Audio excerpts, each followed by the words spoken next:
नमो भगवते वासुदेवाय। जय श्री हरि। आप सभी का हमारे YouTube चैनल पर हार्दिक स्वागत है। आज शनिवार के दिन आइए सुने धर्मराज जी की पौराणिक कथाएं। इन कथाओं को श्रद्धा और भक्ति के साथ पूरा अवश्य सुनिएगा। एक बार प्रेम से बोलें, धर्मराज जी महाराज की जय हो। पौराणिक कथा के अनुसार एक गांव में एक बुढ़िया माई रहती थी। वह बहुत व्रत पूजन करती थी। जब उनकी उम्र पूरी हो गई तो उन्हें एक दिन यमदूत लेने आए और वह उनके साथ चल दी। रास्ते में चलते चलते एक गहरी नदी आई तो यमदूत ने उनसे पूछा कि माई, क्या आपने गोदान किया है? तब बुढ़िया माई ने तुरंत पूरी श्रद्धा से गौ माता का ध्यान किया तो गाय उनके समक्ष आ गई। फिर बुढ़िया माई उस गाय की पूंछ पकड़कर नदी आसानी से पार कर गई। कुछ देर बाद उनके रास्ते में काले कुत्ते आ गए। तब यमदूत ने कहा कि माई, क्या कुत्तों को खाना दिया था? बुढ़िया माई ने फिर कुत्तों का ध्यान किया तो वे रास्ते से चले गए। बुढ़िया माई फिर से आगे बढ़ने लगी। तब उनके रास्ते में कौवे आ गए और उन्होंने उनके सिर में चोंच मारनी शुरू कर दी। तो यमदूत बोले कि बुढ़िया माई, किसी ब्राह्मण की बेटी के सिर में तेल लगाया था या नहीं? तब बुढ़िया माई ने फिर ब्राह्मण की बेटी का ध्यान किया तो कौवे वापस चले गए। कुछ आगे बढ़ने पर बुढ़िया माई के पैर में कांटे चुभने शुरू हो गए। तब यमदूत बोले कि बुढ़िया माई, खड़ाओं का दान किया है या नहीं? तब बुढ़िया माई ने उनका ध्यान किया तो खड़ाओं उनके पैरों में आ गई। बुढ़िया माई फिर आगे बढ़ी। फिर चित्रगुप्त जी ने यमराज से कहा कि आप यहाँ किसे लेकर आए हो? तब यमराज जी बोले कि बुढ़िया माई ने दान पुण्य तो बहुत किए हैं, लेकिन उन्होंने अपने जीवन में धर्मराज जी के लिए कुछ नहीं किया, इसलिए आगे के द्वार इनके लिए बंद हैं। धर्मराज जी की सारी बात सुनने के बाद बुढ़िया माई बोली कि आप मुझे सिर्फ 7 दिन के लिए धरती पर वापस भेज दें। मैं पूरी श्रद्धा से धर्मराज जी का व्रत और उद्यापन करके वापस यहाँ लौट आऊंगी। यमराज ने उन्हें धरती पर वापस भेज दिया। बुढ़िया माई अपने गांव आ गई और गांव वालों ने उन्हें भूतनी समझकर अपने घर के दरवाजे बंद कर दिए। वह जब अपने घर गईं तो उनके बहू बेटे ने भी डर के मारे दरवाजे बंद कर दिए। तब बुढ़िया माई ने कहा कि मैं भूतनी नहीं हूँ, मैं तो धर्मराज जी की आज्ञा से सिर्फ 7 दिन के लिए धरती पर वापस आई हूँ। इन 7 दिनों में मैं धर्मराज जी का व्रत और उद्यापन करूँगी, जिससे मेरे लिए परलोक के रास्ते खुल जाएंगे। बुढ़िया माई की बातें सुनकर बहू बेटे उनके लिए पूजा की सामग्री ले आई। लेकिन जब बुढ़िया माई कहानी कहती हैं तब वह हुंकारा नहीं भरते, जिससे बुढ़िया माई बाद में अपनी पड़ोसन को कहानी सुनाती हैं और वह हुंकारा भरती हैं। इस तरह से 7 दिन धर्मराज जी की विधि विधान से व्रत पूजा और उद्यापन करने के बाद धर्मराज जी बुढ़िया को लेने के लिए विमान भेजते हैं। स्वर्ग से आए विमान को देख उसके बहू बेटों के साथ सारे गांव वाले भी स्वर्ग जाने को तैयार हो गए। तब बुढ़िया माई ने कहा कि तुम कहाँ तैयार हो रहे हो? मेरी कहानी तो सिर्फ मेरी पड़ोसन ने सुनी है, इसलिए वही मेरे साथ जाएगी। तब सारे गांव वाले बुढ़िया माई से धर्मराज जी की कहानी सुनाने का आग्रह करने लगे। तब बुढ़िया माई ने उन्हें भी कहानी सुना दिया। कहानी सुनने के बाद गांव के सभी लोग विमान में बैठकर स्वर्ग जाते हैं। तो धर्मराज जी कहते हैं, मैंने तो विमान केवल बुढ़िया माई को लाने के लिए भेजा था। तब बुढ़िया माई ने कहा कि हे धर्मराज जी, मैंने अपने जीवन में जो भी पुण्य किए हैं उसमें से आधा भाग मैं अपने गांव वालों को देना चाहती हूँ। इस तरह से धर्मराज जी ने ग्रामवासियों को भी स्वर्ग में जाने दिया।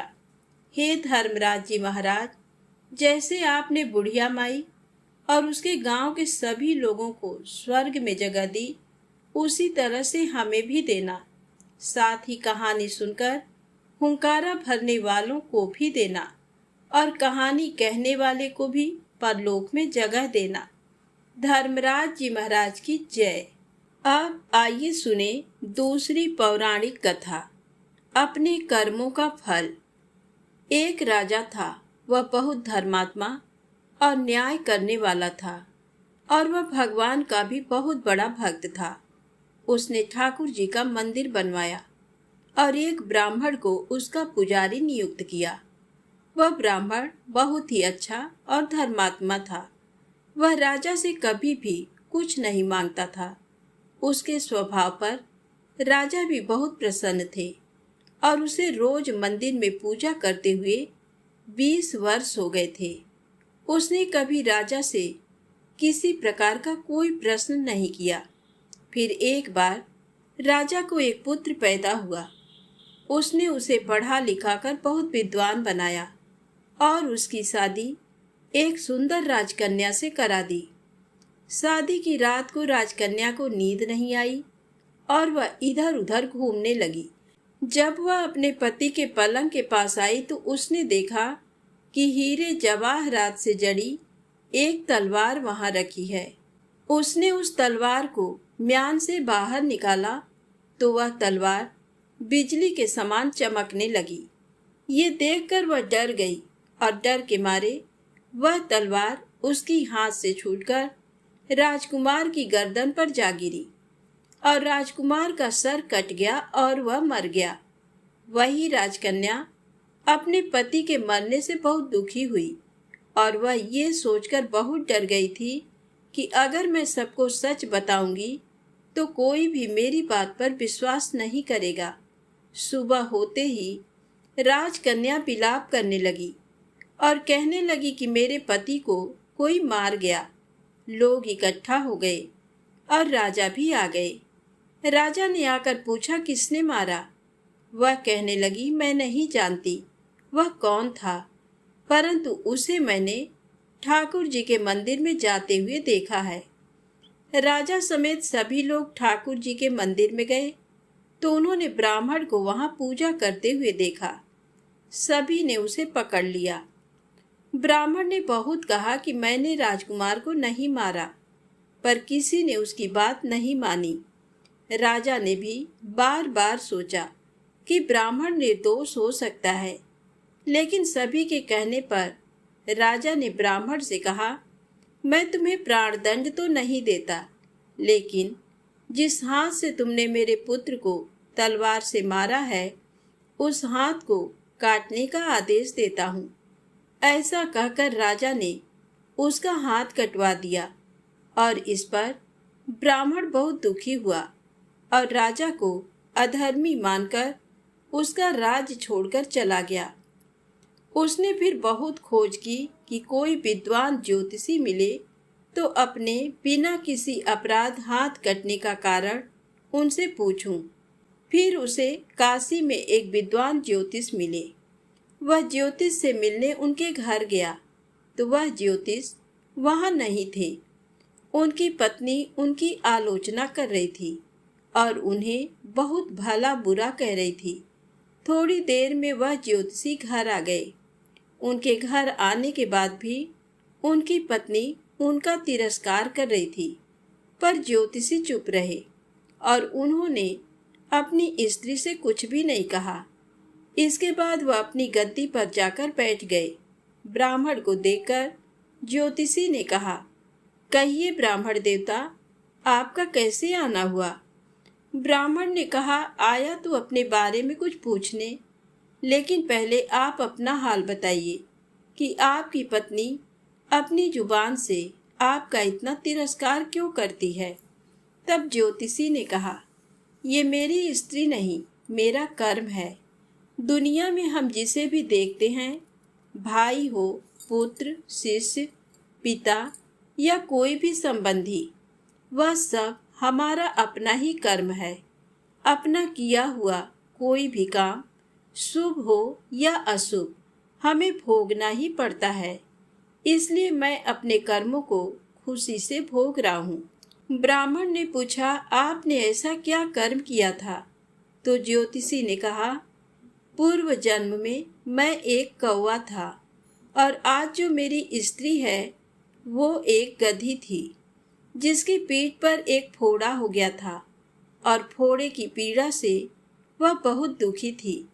उस फोड़े में कीड़े पड़ गए थे, जिन्हें खाने के लिए मैं इसके फोड़े पर चोंच मारता था, जिसके कारण इसे असहनीय दर्द होता था।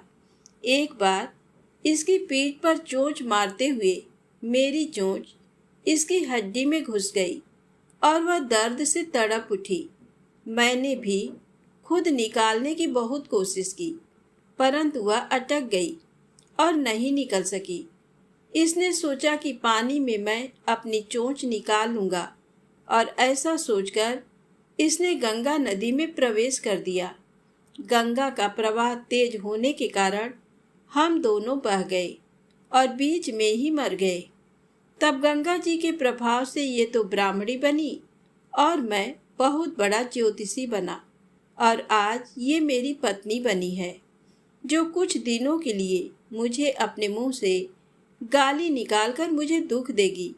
लेकिन मैंने चोट इसे दर्द पहुंचाने के लिए नहीं मारी थी, इसलिए इसकी समझ एक दिन ठीक हो जाएगी और अपने पूर्व कर्मों का फल समझकर मैं इसे सहन कर रहा हूँ और मैं इसलिए ही शांत हूँ और उस दिन की प्रतीक्षा कर रहा हूँ जिस दिन इसका स्वभाव अच्छा हो जाएगा।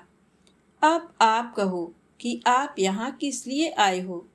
ब्राह्मण ने अपना सारा समाचार सुनाया और पूछा, अधर्मी पापी राजा ने मुझ निरपराध का हाथ क्यों कटवाया? ज्योतिषी ने कहा, राजा ने आपका हाथ नहीं कटवाया, आपकी कर्म ने ही आपका हाथ कटवाया है। इस पर ब्राह्मण ने पूछा, ऐसा किस प्रकार हुआ? तो ज्योतिषी ने कहा, पूर्व जन्म में आप एक तपस्वी थे और राजकन्या गाय थी तथा राजकुमार एक कसाई था। जब कसाई गाय को मारने लगा तब गाय अपनी जान बचाकर आपके सामने से जंगल में भाग गई। पीछे से कसाई आया और आपसे पूछा कि गाय इधर तो नहीं आई।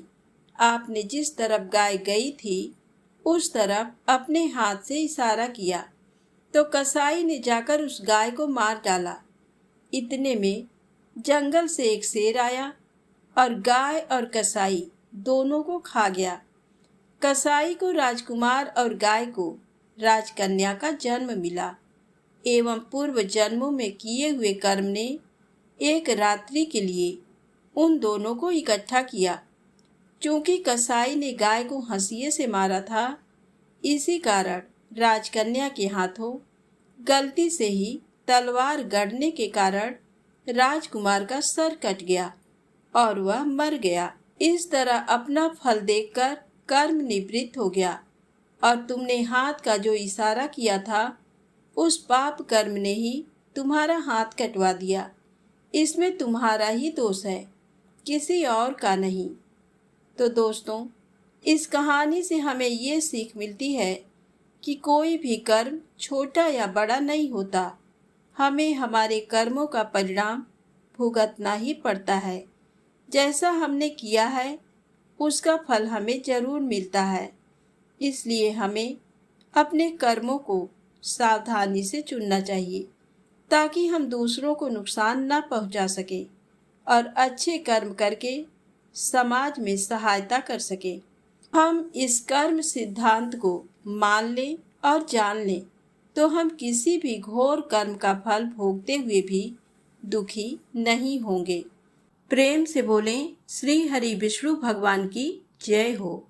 यदि आपको ये वीडियो अच्छी लगे तो कृपया लाइक अवश्य करें, चैनल को सब्सक्राइब करें, ज़्यादा से ज़्यादा शेयर करें। जय माता दी, जय भोलेनाथ।